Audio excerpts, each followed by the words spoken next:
Doing? Hope everyone's well. Well, another fantastic, lovely day outside today. Well, topic of the day is we're going to talk about history, conspiracies and UFOs, because they're very interesting subjects to a lot of people. A lot of people are naive, a lot of people are in denial. A lot of people think we're crazy for believing this, you know. David Icke's been saying it for 30 years, but people think he talks shit, but now people are starting to listen. So, right, basically, it all started basically back in the late 40s, where that crash in Area 51. Now, Bob Lazar has revealed information that they were building an aircraft, and they recovered, they were seen taking out coffins made for children. Now, were these little green men? Who knows? Personally speaking, I don't think there's one type of alien. I think there's aliens that look just like us. I think there's lizard types, I think there's monster types, I think there's all different types. You know, there's that many, there's billions and billions of galaxies. So trillions and trillions of planets. You know, there's got to be other life form. There's got to be. It's simple as that. And like I've said, you know, the gods, like the ancients who refer to the gods, like the Greek gods, Zeus, Poseidon, Hades, Ares, Apollo, Athena, you know, the Viking gods, you know, Odin, Thor, you know, Frey and Freya. I think these have been in the Egyptian gods as well. You know, Set was an Egyptian god. You know, I think these have been mistaken, especially the Egyptian gods, for extraterrestrials, because they were always seen to be a lot taller, and the gods were referred to as a lot taller. There was an Egyptian king, I can't recall his name, but he had a misshapen head, and I mean there's been bodies discovered with misshapen skulls. You know, I mean, I know people can put the things on and shape the heads to that shape, but even still, you know, there's been far too much evidence, and I believe the Russians have got a lot of information as well, you know, because I think they had reversed alien technology before us, because there was an unidentified flying object flying over Russian airspace, and they managed to get a shot off and shot it down, and there was reports that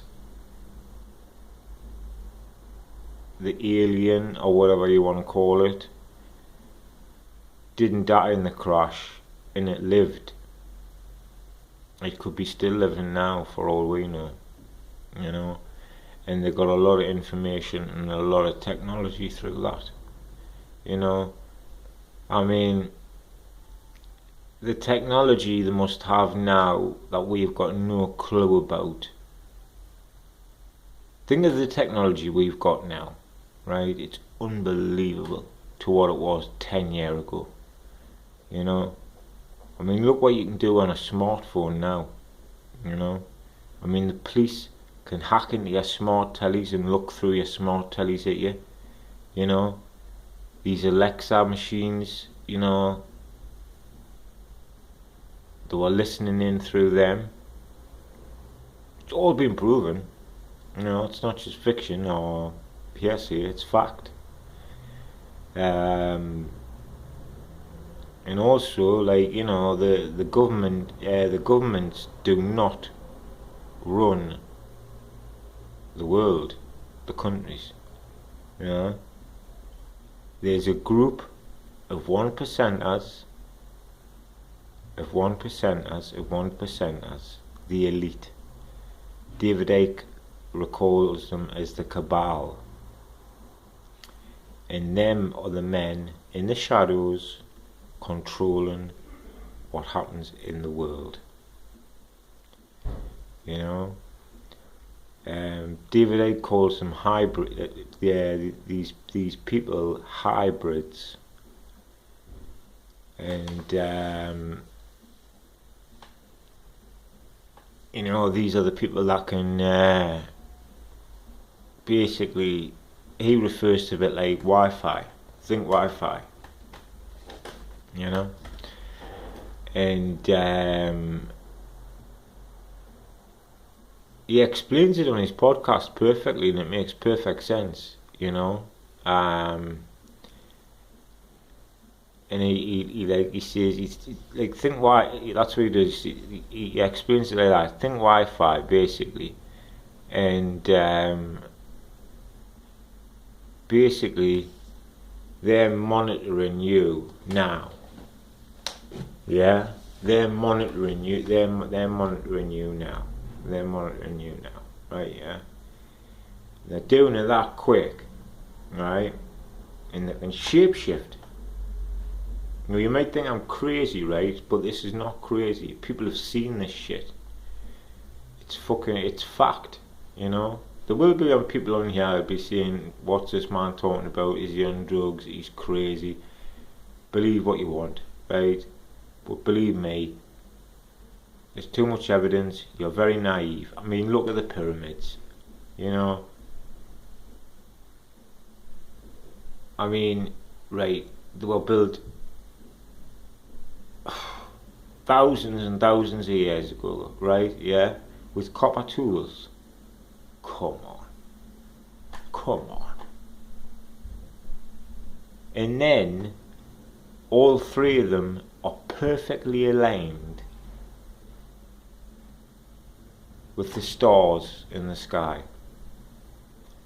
Now, how did the Egyptians, if they built them, know to build them in them three positions to perfectly line up with the stars? How is that possible? Ask yourself, how is that possible? They didn't have satellites in them days, you know. So come on. But I don't believe, maybe there is little green men, but I believe there's loads of different types of aliens. Like I said, I believe there's ones that look just like you and me. I believe there is monster ones, maybe type ones.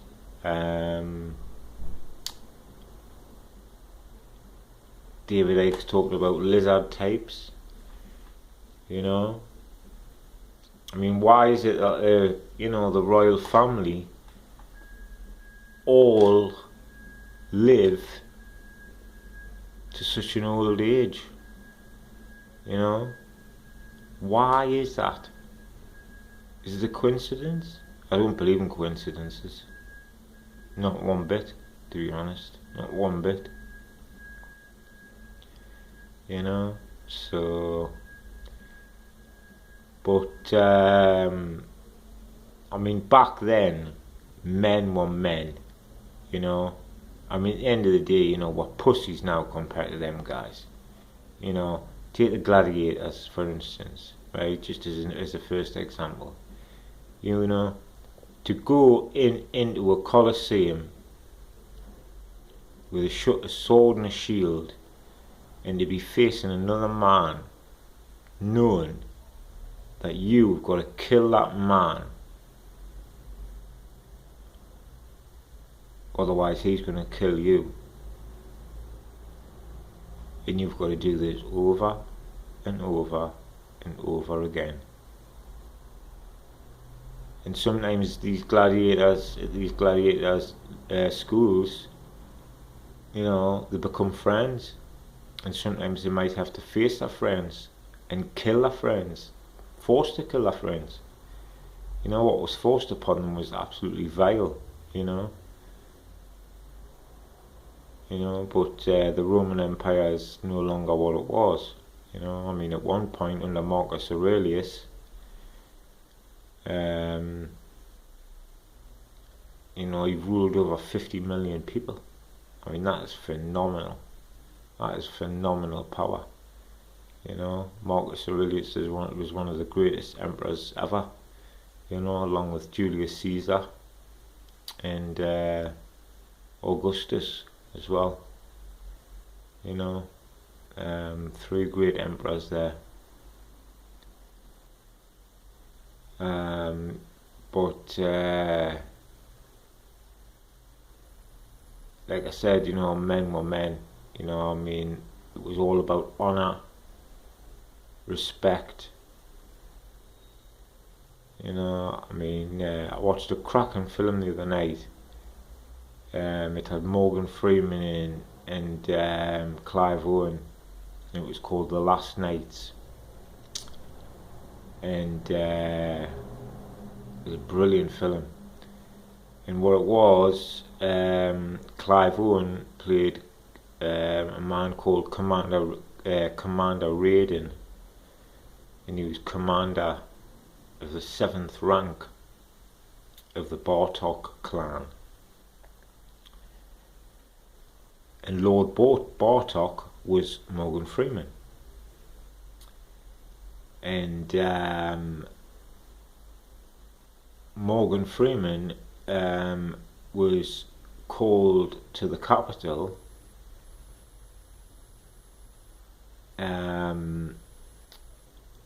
to stand before the emperor and the emperor's 2 councilmen. And this one councilman, Guizamot, was a right bastard, and he was just corrupt as fuck, and basically demanded bribes from Morgan Freeman, Lord Bartok, just to stay in his good favour, you know. And Morgan Freeman wasn't having this, so he refused him. And this Guizamot, when they were alone together, attacked Morgan Freeman, and even though Morgan Freeman was a lot older, this Guizamot was a little pussy, you know.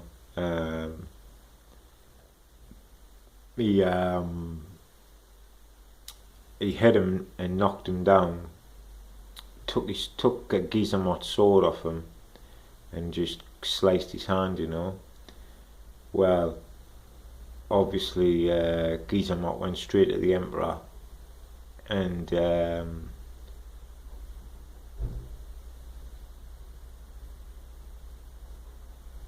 the emperor was forced to deal with him.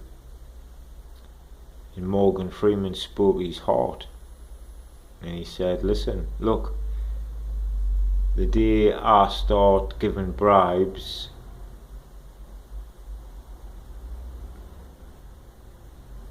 is the day things go into darkness and we will never recover with this man.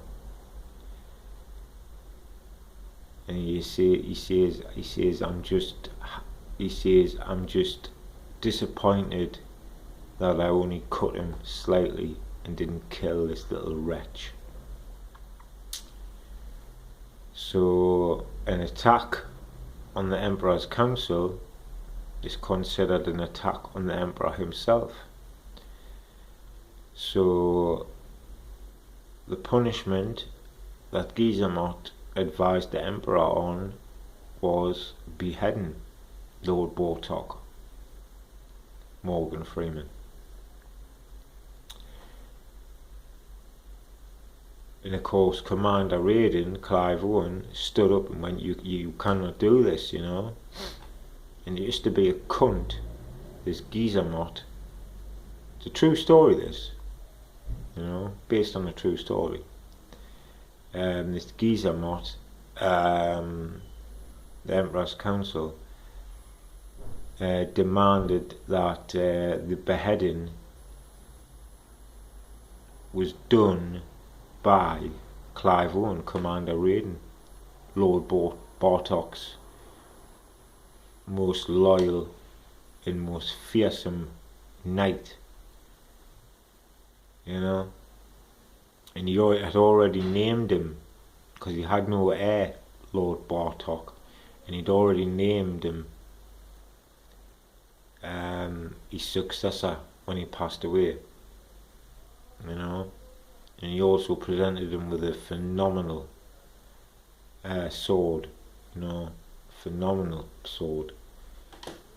So after some humming and hawing, obviously Commander Raiden refused to do it, but in the end Lord Bartok had to command Commander Raiden to behead him, and he done it, and obviously it crushed him, you know, like it would. And they evicted all the knights of the 7th rank of the Bartok clan out of Lord Bartok's lands. They claimed his lands, they evicted his wife and child, you know, they took the home, the lands, everything, destroyed it, tried to wipe the Bartok name from history, just to be a cunt, this geezer Mott. And then he was obsessed that Commander Raiden would seek revenge for his master, you see. And they had him placed under 24-hour surveillance from his own men.